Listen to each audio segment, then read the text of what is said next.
Hello good morning students. आज जो हम लोग को करना है एक्सरसाइज 6.4 के क्वेश्चन नंबर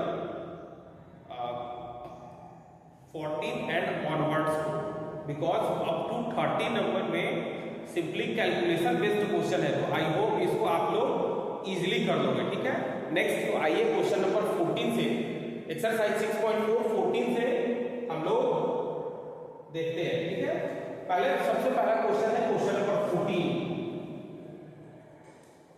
क्वेश्चन नंबर 14 को पहले हम लोग समझते हैं। कह रहे हैं कि government has taken 1/6 of Somu's land to build a road. Somu government जो है वो क्या करती है कि सोमू के 1/6 लैंड को वो टेक कर लेती है, नहीं रोड बनाने के लिए। ठीक है, तो let Somu have 1 square unit of 1 square unit length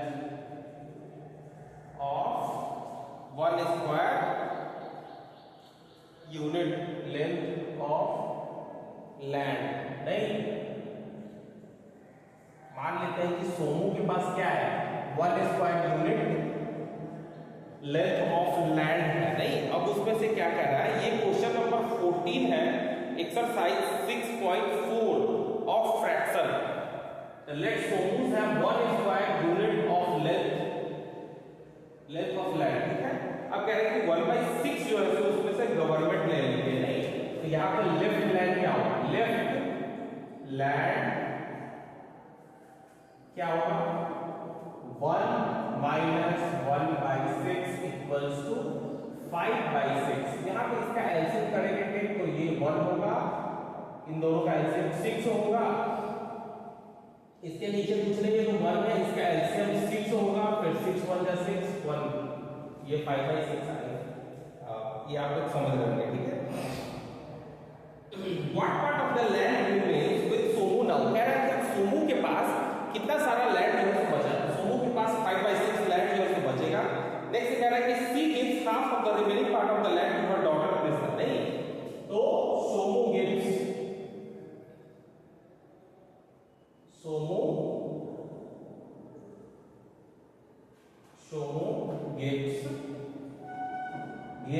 land to her daughter.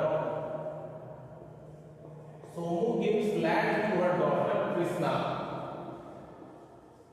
Krishna को वो रिमेनिंग लैंड का कितना दे देता है, तो she gives half of that. नहीं, तो 5/6 का हाफ क्या होगा, 5/6 का हाफ मतलब कि डिवाइडेड बाय अपॉन 2। नहीं, अब इसको डिवाइडेड अपॉन 2 करेंगे तो फिर इसको 5/6, इसके नीचे कुछ नहीं है तो 1 है, इनटू फिर 1 अपॉन 2। ठीक है, नेक्स्ट क्या होगा, फिर ऊपर से ऊपर को मल्टीप्लाई करेंगे, 5 6 2 जा फिर 12। नहीं, तो सोमू जो है यहाँ पे अपने डॉटर को कृष्णा को कितना सारा लैंड दे रहा है, दे रही है 5/12।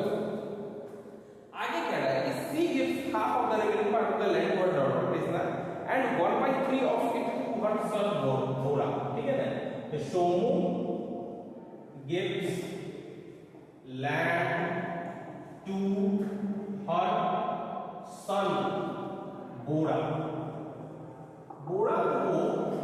बोरा उसके सन का नाम है। नहीं, तो वो बोरा को कितना सारा लैंड प्रोवाइड दे रही है, 1/3, जो कि उसके पास जो बचा था ना उसका 1/3।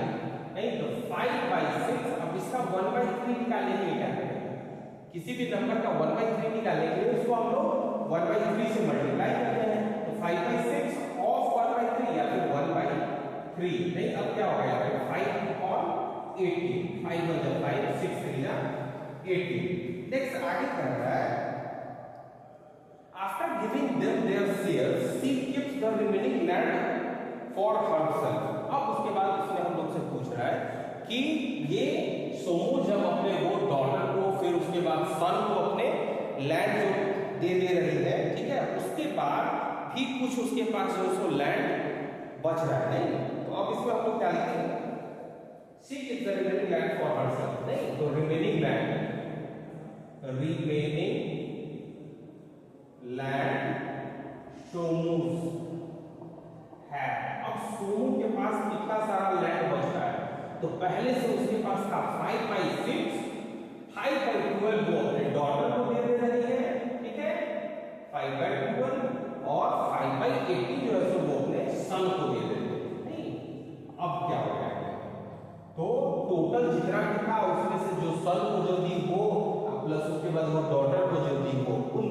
माइनस कर देना है 5/6 माइनस 12 80 कैल्शियम होगा 36 12 3 जा 3 5 जा 15 82 जा 2 5 जा 10 5/6 माइनस 15 10 25 यहाँ पे 36 now take the LCM of 636 is 36 6 6 जा 6 5 जा 30 minus 25 equals to 5/36। अब जो सोमू के पास जो लैंड बच रहा है वो कितना बच रहा है 5/36। बच्चों क्वेश्चन नंबर 14 एक्सरसाइज 6.4 का है ये। अब इसमें अब हम लोग से कुछ क्वेश्चंस भी पूछा गया है। इसमें क्या है what part of the original land did Krishna get. Original land का मेरे पास कितना सोमू के पास 1 स्क्वायर यूनिट उसका कृष्णा को कितना मिलता है तो 1/6 तो उसमें से ले लिया था गवर्नमेंट। जो बच रहा है उसका हाफ जो है सो वो अपने डॉटर कृष्णा को दे रही है। तो कृष्णा को कितना मिलता है 5/12 मतलब 14 का 1 का आंसर मेरा होगा 5/12।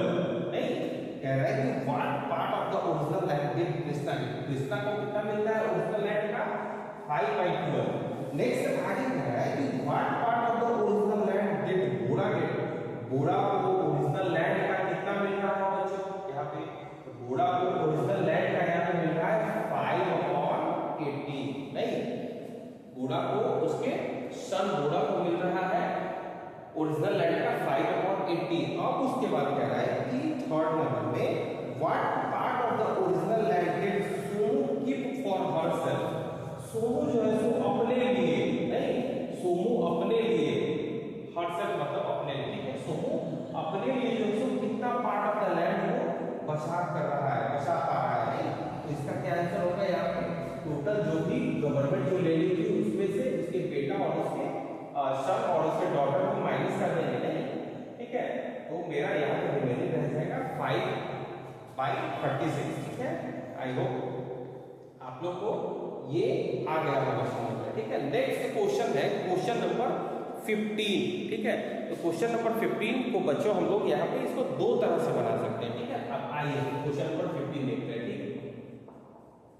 15 को एक तो कह रहा है क्वेश्चन कह रहा है कि a water tank is filled from a tap if the tap is open for 1 hour। नहीं एक वाटर टैप से टैप मतलब नल से नहीं एक टैंक को जो है सो भरा जा रहा है। Tap is open for 1 hour. Tap अगर 1 घंटा तक खुला रह रहा है if the tap is open for 1 hour then फिर 7/10 of the tank get filled नहीं। तो फिर टैंक का जो है सो 7/10 पार्ट फिल हो जा रहा है नहीं मतलब कि 10 अगर पार्ट है टोटल तो उसमें से 7 पार्ट जो है सो फिल हो जा रहा है ठीक। How much of the land is filled if the tap is open for 1/3 hour। कह रहा है कि आगे अगर तो एक तो डू एज डायरेक्टेड ये मतलब कि ये डायरेक्ट वेरिएशन का क्वेश्चन है कि कोई भी चीज अगर उसका इससे रिलेटेड हम लोग क्वेश्चन बहुत सारा किए थे कि उसमें अगर उसका एक का अगर प्राइस बढ़ता है तो फिर दूसरे का भी प्राइस इंक्रीज होगा। तो सेम कंडीशन यहाँ पे होगा कि अगर टैप अगर 1 आवर तक अगर ओपन है तो 7/10 टैंक का फिल हो रहा है। देन फिर अगर उसी तरह से अगर 1/3 फिर अगर वो आवर के लिए मतलब 1 आवर से 1/3 तो कम हो गया ना। तो 1/3 अगर आवर के लिए अगर टैंक अगर ओपन होगा तो देन फिर कम समय के लिए अगर टैंक अगर ओपन होगा तो फिर कम पानी भरेगा नहीं। तो इन दोनों को हम लोग क्या करेंगे कि मल्टीप्लाई कर देंगे ठीक है। आगे देखिए जैसे 15 में 1 को एक हम लोग देखते हैं और बाकी आप लोग को खुद से करना है। तो आइए इसको देखते हैं पहले। तो tap is filled for tap the tap is open for 1 hour में कितना 7/10 of the tank get filled of the tank get filled नहीं 1 घंटा में कितना 7/10 of the tank get filled. तो कह रहे हैं कि 1/3 आवर में कितना होगा ठीक है। 1/3 का निकालने के लिए क्या करेंगे 7/10 into 1/3 इक्वल्स टू 7 × 7 और फिर 10 × 30। और इसको बच्चों अगर हम लोग को दूसरे तरीके से डायरेक्ट वेरिएशन में अगर किस तरह से अगर बनाना है तो बॉक्स बना करके और फिर ऐसे भी इसको बना सकते हैं, ठीक है, डायरेक्ट वेरिएशन। यहाँ पे लिखना पड़ेगा कि this is a case of direct variation, नहीं डायरेक्ट वेरिएशन का ये केस है, ठीक है। और अब इसमें क्या होगा, तो टैंक गेट फिल्ड, नहीं टैंक गेट फिल्ड और फिर यहाँ पे टाइम रिक्वायर्ड, ठीक है, टाइम कितना उसके लिए जरूरी है। 1 घंटा में 7/10, नहीं बोल रहा है कि 1/3 आवर में कितना, नहीं। अब यहाँ पे हम लोग जब ये डायरेक्ट वेरिएशन का कंडीशन है तो इसमें क्या होता है, ये इसके रेशियोज जो होते हैं वो आपस में प्रोपोर्शन में होते हैं, नहीं। ये क्या होता है 7/10/1। अब देखो तुम लोग यहाँ पे गलती करते हो क्या कि जब ये ऊपर वाला तो फ्रैक्शन है, नीचे वाला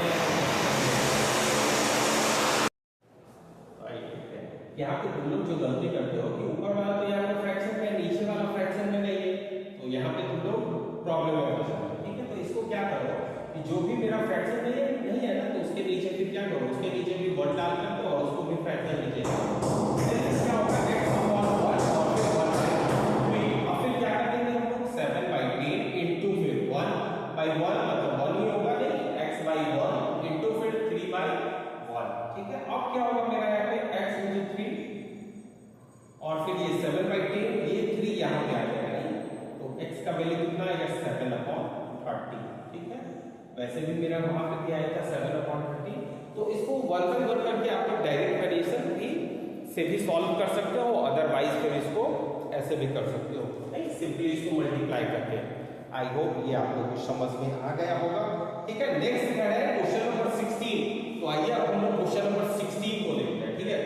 16 नंबर में क्या कह रहा है, 16 नंबर बहुत ज्यादा इजी में कह रहा है यहाँ पे कि right the number in the boxes such that 2/3 में अब हम लोग यहाँ पे किस चीज से मल्टीप्लाई करें, नहीं मेरा यहाँ पे 10/30 आया, नहीं तो सपोज यहाँ पे बॉक्स में हम लोग x ले लेते हैं, ठीक, x से इसको मल्टीप्लाई करते हैं जिससे कि मेरा वो 10/30 आ जाए। अब यहाँ पे जब ये मल्टीप्लाई का केस है तो x इक्वल्स टू क्या होगा, इसका नीचे वाला ऊपर चला जाएगा, मतलब 10 into 3, इसका नीचे वाला ऊपर चला जाएगा, इसका ऊपर वाला यहाँ पे नीचे आएगा, मतलब कि 30 into 2, ठीक है। ये 3 10 जाओगे, नहीं फिर 2 5 सा, तो x का वैल्यू कितना है मेरे पास 5 और याद रखो 3 into 10, ठीक है। नेक्स्ट ये आएगा 30 into 2, नहीं तो 3 10 जाओगे, नहीं और फिर 3 10 जा 30, फिर 2 5 जा, ठीक है। ये फिर 5 और 2 ये भी होगा, नहीं 2/3 what is the simplest form of the number. अब ये यहाँ पे क्या होगा कि 5 से ये 2 x टाइम्स 2 टाइम्स x का वैल्यू क्या आएगा मेरे पास, यहाँ पे x का वैल्यू आएगा 1/2। ये है क्वेश्चन नंबर 16 का 1। आंसर में आपका दिया है कि 5/10 को ही जब हम लोग यहाँ पे स्मॉलेस्ट फॉर्म में लिखेंगे तो मेरा फिर 1/2 आता है, नहीं। नेक्स्ट क्या है कि what is the simplest form.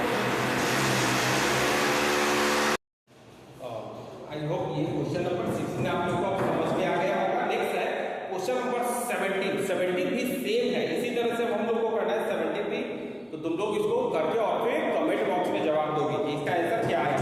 Next 18 में सिर्फ और सिर्फ इसमें सिंपली हम लोग को ग्रेटर और फिर स्मॉलर के बारे में पता करना है कि कौन इसमें बड़ा है कौन इसमें छोटा है, नहीं फ्रैक्शंस का कंपैरिजन है, फ्रैक्शंस का कंपेयर हम लोग कैसे करते हैं ये आपको पता है, उसको क्रॉस मल्टीप्लाई करके करते हैं, नहीं क्रॉस मल्टीप्लाई करके उसका हम लोग पता कर लेंगे कि which one is greater and which one is smaller. एक लास्टली हम लोग क्वेश्चन नंबर 19 देखते हैं, ठीक है।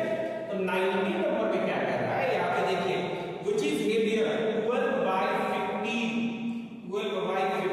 of 500 grams, नहीं अब ये ज्यादा हेवियर है और फिर 3/20 of 4 kg, ठीक है। कह रहा है कि 12/15 of 500 ग्राम, नहीं अब इससे इसको हम लोग कट करेंगे, ये क्या होगा 3 4 12 3 5 का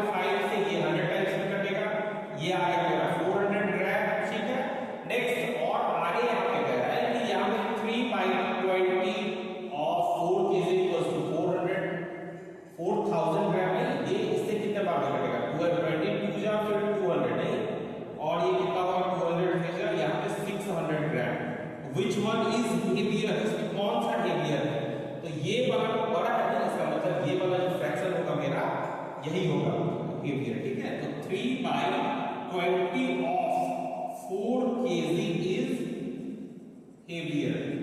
आई होप क्वेश्चन नंबर 19 तक आप लोग को समझ में आ रहा होगा। क्वेश्चन नंबर 20 और फिर क्वेश्चन नंबर 21 को इसको हम लोग क्लास में करवाएंगे, और कल का जो हम लोग का टॉपिक होगा वो होगा reciprocal of fraction, exercise 6.5। I hope आप लोग को एक्सरसाइज 6.4 में जो भी डाउट होगा वो समझ में आ गया होगा, ठीक है। चलो, थैंक यू।